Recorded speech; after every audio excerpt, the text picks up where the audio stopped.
For most of us, going into the medical field forces us to wake up much earlier than we would like.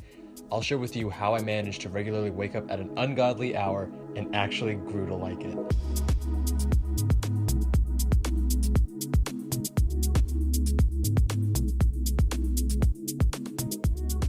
What's going on, guys? This is Jay from MedSchoolInsiders.com. So, regardless of whether you're a morning person or a night owl, you'll likely have to wake up earlier than you're used to if you decide to go into the medical field. So, how do you make this as painless as possible? What it ultimately all comes down to is sleep hygiene. What is sleep hygiene? It's essentially your behaviors and patterns leading up to sleep. With good sleep hygiene, you're able to fall asleep faster and maintain high quality sleep.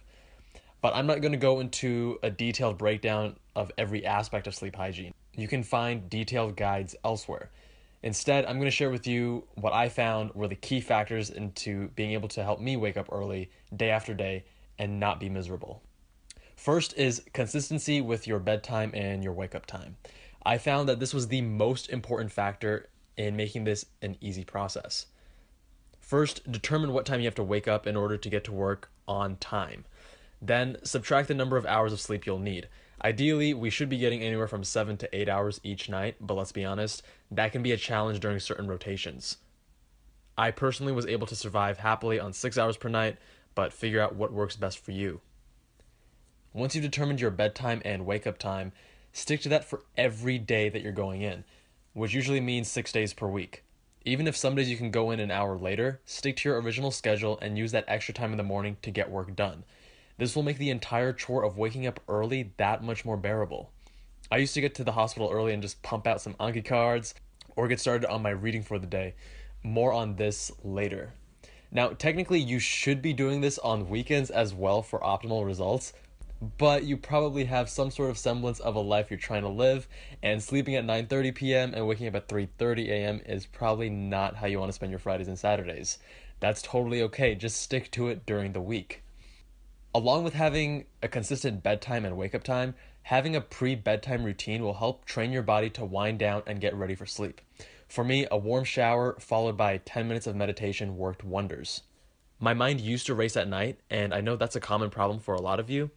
Meditation and writing down any lingering thoughts or ideas essentially cured me of this problem. Limiting screen use before bedtime is a huge one. My own personal rule was no screen time 30 minutes before bed unless it was to set an alarm for the morning. You would be surprised how big of a difference this little change makes. The backlight on TVs, phones, computers, and other screens tells your brain that it's bright outside and messes with your circadian rhythm. Limiting the use of these items in the 30 to 60 minutes leading up to your bedtime will both help you fall asleep faster and increase the quality of your sleep. In short, it means you feel a lot better when you wake up. I also like to use apps that transition the screens to warmer temperatures at night. This decreases the negative influence that backlit devices have on your sleep cycle. So Flux is what I use on my computer. It's free, runs in the background, and takes essentially no resources.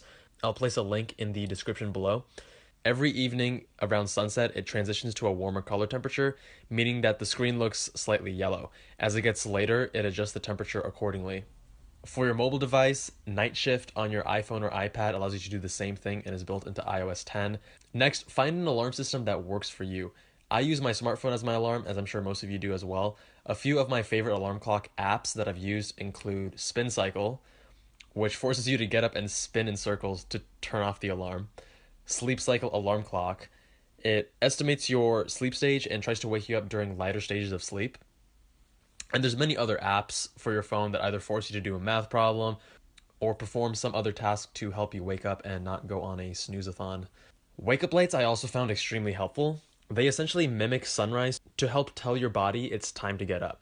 You can either use a wake up light, I'll put a link in the description below, or another smart lighting system. I personally use the Philips Hue lights, link in the description below, which I thought were amazing. This is actually a smart light bulb system that you can plug into regular light bulb sockets. So with the regular wake up light, it's basically a dedicated alarm clock that uses light to wake you up.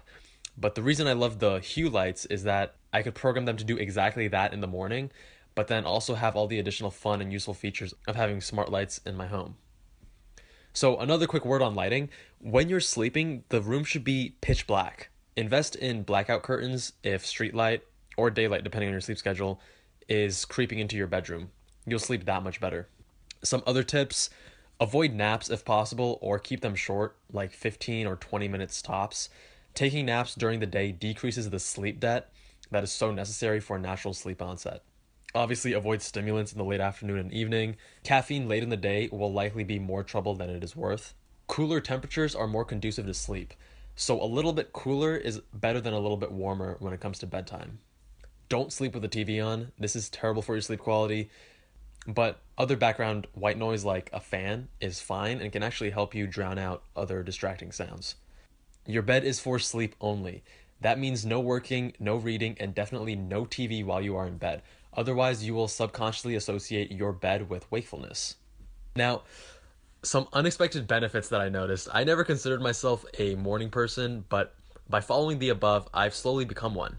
I know it sounds crazy, but hear me out. So no matter what, waking up at 3:30 a.m. for your surgery rotation is painful, no matter how you cut it. But you'll learn you can get so much done in a day by waking up early. My productivity skyrocketed as I was fresh and had the energy to tackle my to-do list early in the morning. I could go through more Anki cards or get more reading done in the same amount of time. This also translated to me having less stress and pressure to get things done after I came back from the hospital, since so much was already done earlier in the day. There's a reason that countless prominent and successful figures highlight the importance of waking up early. Try it out for a couple weeks yourself and see how it makes you feel.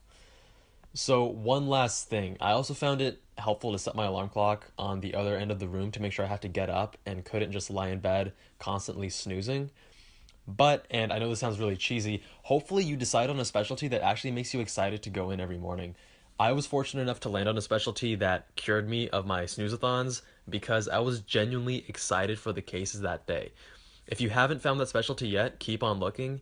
It is one of the most important decisions you'll be making since you're going to be doing it day in and day out for the rest of your career. I'll be making another video on how to choose a specialty in the near future. Alright guys, that is it for this video. If you found any of these tips helpful, please press that like button below.